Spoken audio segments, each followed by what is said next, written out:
বিসমিল্লাহির রহমানির রহিম। আজকে বাংলাদেশ সোসাইটির যৌথ মিটিং ছিল।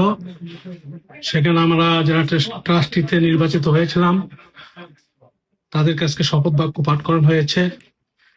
ধন্যবাদ এক্সিকিউটিভ কমিটিকে যারা আমাদেরকে নির্বাচিত করেছে।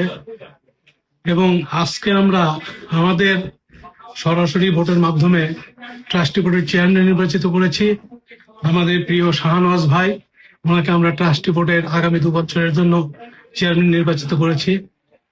ধন্যবাদ এবং কংগ্রাচুলেট টু শাহনওয়াজ ভাই এবং কমিউনিটির সবাইকে ধন্যবাদ যে আপনারা এই পরিষদকে আপনাদের মূল্যবান ভোট দিয়ে নির্বাচিত করেছিলেন। ইনশাল্লাহ আমরা আশা করি শাহনওয়াজ ভাইয়ের হাত ধরে, সেলিম ভাইয়ের হাত ধরে এই কমিটিকে সঙ্গে নিয়ে আমরা তাদের যে প্রতিশ্রুতি ছিল সেগুলো বাস্তবায়ন করতে পারবো ইনশাআল্লাহ।